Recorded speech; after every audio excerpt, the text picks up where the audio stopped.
Hello, my name is Brianna Young, and I am an English teacher here in the Guizhou province of China, and I teach grades 1 through 7.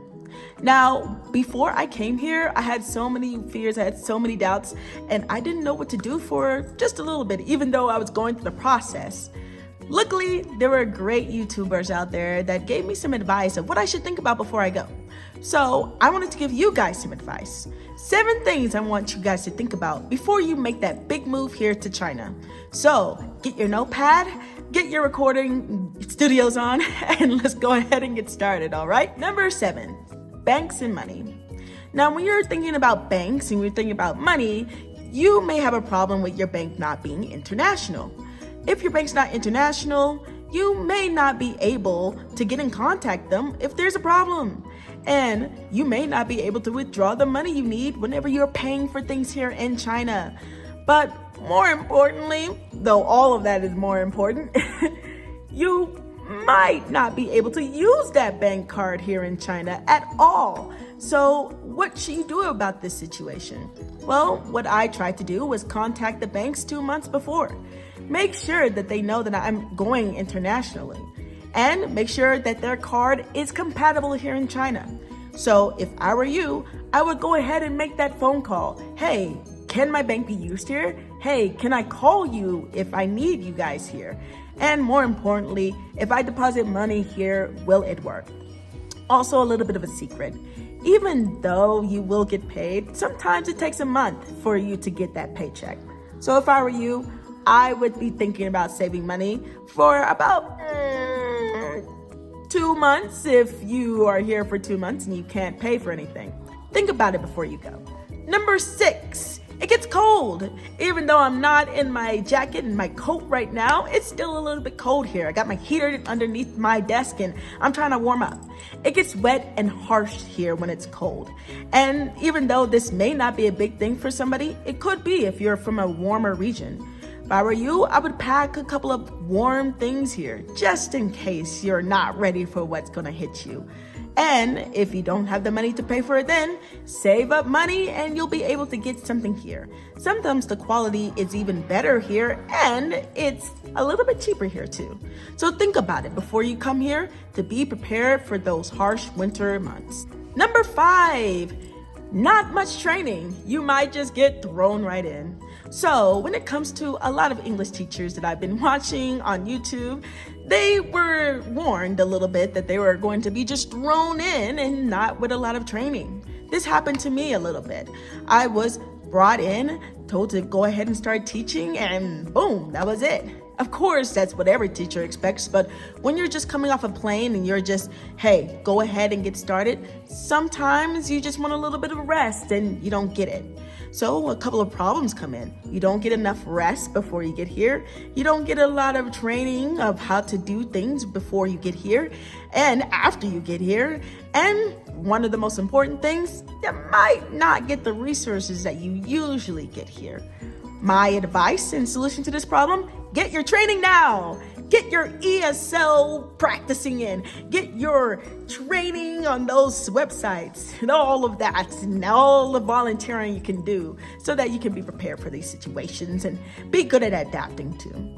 Also, ask if they have any advice about what the kids have already learned.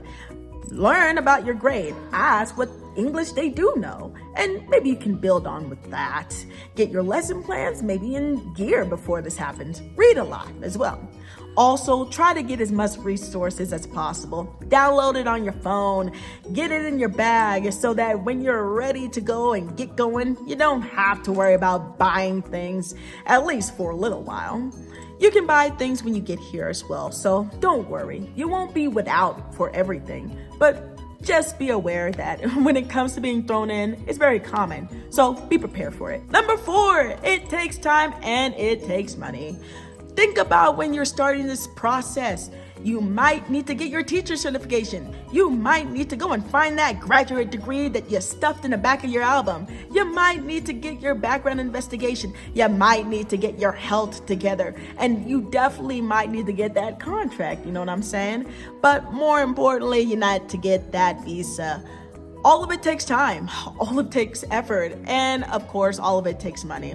The good thing is I found an agency that helped me get my visa without going to the state that I needed to go to, especially because my state just decided they didn't want to do a visa embassy, but that's here and there.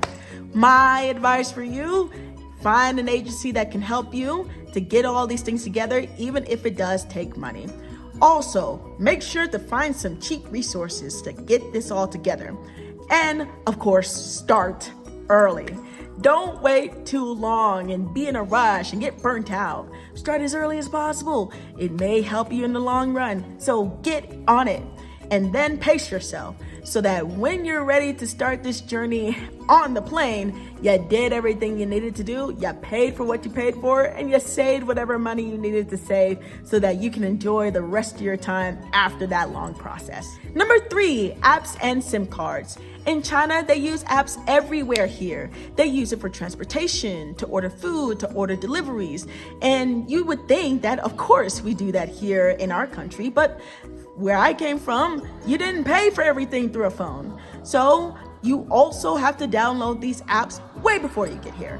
In fact, there are some times when I'm thinking of using an app I want to use, but I can't use that app because it's not compatible here in China and I have to use their app in order to do it.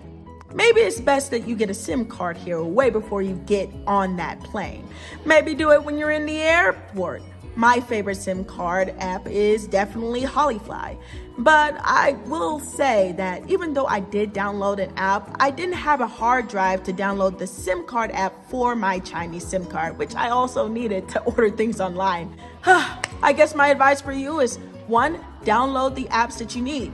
WeChat, Alipay, a translator app, and also make sure you have a SIM card that works for about a year, or at least you can renew it for in a couple of months. So get on it way before you get here, and make sure your phone is compatible over there. If not, you can always buy a phone here if you have the money for it. Number 2, unexpected things can happen here in China, so you need support and family. Unexpected things happen, and not only that, you don't know Mandarin yet.